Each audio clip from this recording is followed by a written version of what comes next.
Cherry, mo fẹ́ darí fọ́nrán mi sí gbogbo ẹ̀yin ẹlẹ́sìn Christianity. I mean, ẹ̀yin Christians tí tẹ́ wà ní orílẹ̀-èdè Nàìjíríà. Mo fẹ́ kẹ́ ẹ lọ dira ni o. Kí everybody, each and every one of you, mo ń rọ̀ yín, mo ń bẹ̀ yín ní orúkọ Olúwa tí ẹ̀ ń sìn. Mo fẹ́ kí ẹ lọ dira gidi. Sorry to say, mi ò rò pé Jésù lè gbà yín lọ́wọ́ àwọn ẹ̀hànnà burúkú yìí. Wọ́n mì níyìn gidi wá ni o. Wọ́n mì níyìn gidigidi gan.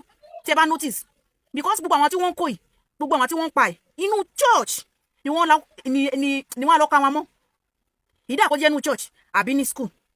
Kò sí fọ́nrán kankan tó link síta wípé wọ́n lọ ká àwọn èèyàn mọ́ mosque ibi tí wọ́n ti ń kírun rí. Tó túmọ̀ sí pé ẹ̀yin ẹlẹ́sìn Christian sí gogogogogogogun. Ẹ̀yin gogo ni wọ́n mì ní wa. Ẹ wo àwọn tí wọ́n kó ní ẹ̀dá kíní kan local government kan ní Èkìtì state. Inú church ni wọ́n ti lọ ká wọn mọ́ tí wọ́n kó gbogbo wọn lọ àti arúgbó àtọmọdé àtàgbà. Wọ́n dẹ̀ kó gbogbo wọn lọ nínú church. Kí ló dé Jésù yóò lè gbà yín? Mi ò try láti sọ̀rọ̀ sí yín o, mi ò lè try láti bú Jésù tẹ́ǹsìn. Ṣùgbọ́n as in wọ́n ní tó bá kọjú síyàn kíyàn ta, tó bá kọ̀yìn síyàn kíyàn ta, tó bá kú èèyàn nìkan. Mo fẹ́ kẹ́ ẹ tún èrò ara yín pa. Mo fẹ́ kẹ́ ẹ lọ dira gidi gan. As in extraordinary dira o. Ṣé ẹ understand?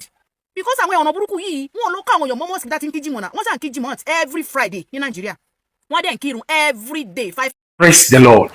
Hallelujah. Hallelujah. Àmúbọ̀ evangelist Noah.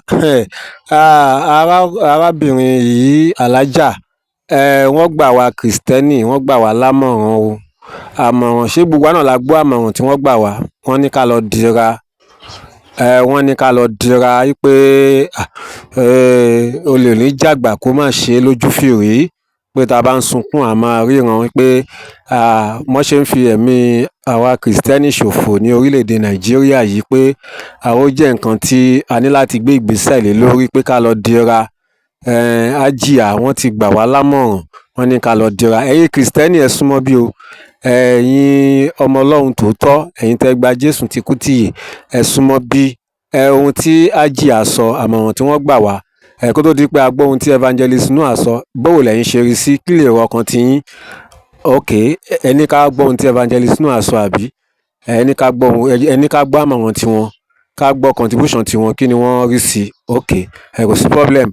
Ẹ jẹ́ ká dìjọ gbọ́, nígbà tí ẹ bá gbọ́ tán, bẹ́ẹ̀ náà bá ṣe wá rí sí ohun tí evangelist Noah sọ, ẹ já pàdé ní comment section. Ẹ bá mi share fídíò yìí, ẹ jẹ́ kó lọ viral o, torí pé ó ṣe pàtàkì. Bó bá ṣe lọ dáadáa, tó rìn dáadáa, tí àwọn Kristiani á lè ta àwọn Kristiani lọ́wọ́, wọ́n á lè gbọ́. Bóyá ẹni tí ó ti ń ṣiyèméjì tó ti ń ro ọkàn ẹ̀ bákan pé ṣé òun ò ní wá bàbá kan lọ lábúlé kan kó lọ dira fóun nínú àgbo, kí wọ́n lọ kí òun náà gbé nǹkan jẹ bẹ́ẹ̀ yẹn, kóun má bàa kú lọ́wọ́ àwọn afẹ̀míṣòfò, lọ́wọ́ àwọn bandits yìí, sódà tó bá gbọ́ mẹ́sẹ̀gì yìí, bóyá a tún lè tú èrò ara ẹ̀, a tún lè tú pa.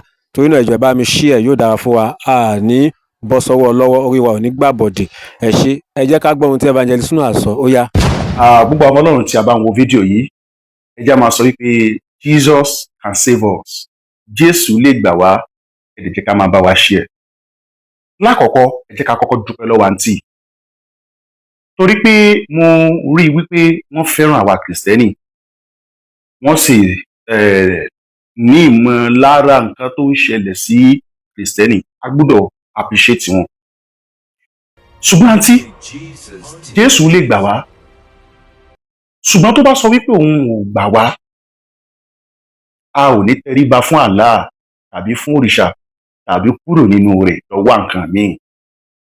Ṣẹ́rí nǹkan tó ń ṣẹlẹ̀ yìí, Jésù ti sàsọtẹ́lẹ̀, kò gbọ́dọ̀ bá Kristiani tó ń ka Bíbélì lójijì. John chapter 16 from verse 1, ẹ jẹ́ ká wò dé verse 3. Ó ní nǹkan wọ̀nyí ni mo ti sọ fún yín kí a má bàa mú yín kọsẹ̀. Ká má bàa mú yín kọsẹ̀, kí nǹkan kan má bàa drive wa away, kí a má bàa máa sáré káàkiri pé wo ẹ jẹ́ n lọ wálé kí n fi kún, ẹ jẹ́ n lọ wálé kí n lò ó, eléyìí máa ṣiṣẹ́, ìrìn ní tètè pa. Ẹ gbọ́ o, kí wá nìkan náà o. Ó ní wọn ó jọ yín kúrò nínú sínágọ́gù. Àní àkókò ń bọ̀ tí ẹni tí ó bá pa yín yóò rò pé òun ń ṣe iṣẹ́ ìsìn fún Ọlọ́run. Ṣé pé àwọn jihadists, àwọn mùsùlùmí tó ń pa àwọn Kristiani tí wọ́n ń wọ church pa wá, ṣe mọ̀ pé iṣẹ́ Ọlọ́run náà ni wọ́n ń ṣe. Kristi ti rí, ó sọ àsọtẹ́lẹ̀ ní verse 3. Ó ní nǹkan wọ̀nyí ni wọ́n ó ṣe nítorí wọn kò mọ bàbá, wọn kò sì mọ̀ mí. So Kristi ti sọ, ó dẹ̀ ti sọ wípé ká má ṣe mú wa kọsẹ̀. Now nínú ìwé Revelation, kí a lè mọ̀ wípé kì í ṣàwa nìkan ló ṣẹlẹ̀ sí. Ẹ jẹ́ ká lọ sí Revelation chapter 2 from verse 8.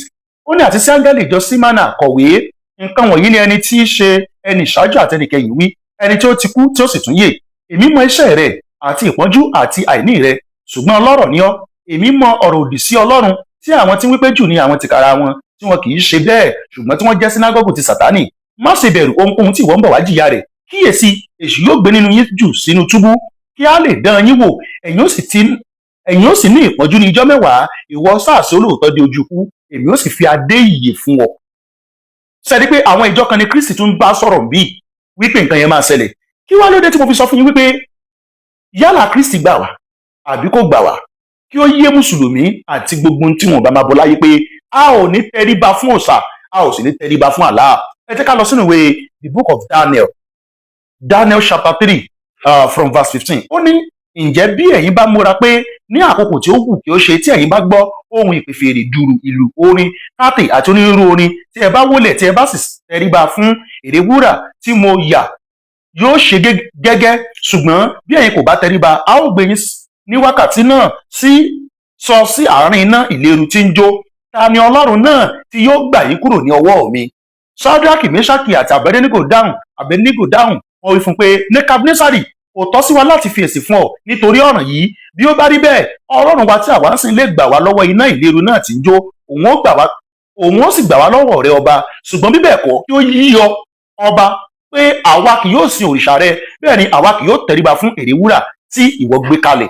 We will never surrender or láti máa wá nǹkan kan káàkiri tá a fi gùn. Ẹ má wàá gbàgbé bí Kristi ṣe lo àwọn àpọ́stélì tó, tí wọ́n ṣiṣẹ́ àmì, iṣẹ́ ìyanu, iṣẹ́ agbára tó yani lẹ́nu. Nígbà tí àwọn ènìyàn mú wọn láti pa wọn, Kristi fi wọ́n sílẹ̀ láti jẹ́ ká ṣe nǹkan tó wù. Ìwé mímọ́ sọ fún àwa tá a jẹ́ ọmọ Ọlọ́run wípé fún wa láti wà láàyè a jẹ́ ti Kristi, láti kú ó jẹ́ èrè. Ọ̀pọ̀lọpọ̀ àwọn èèyàn ni ò lè gba tíṣìn tí mo ṣe ìgbọ́. Wọ́n sì mí gbọ́ o.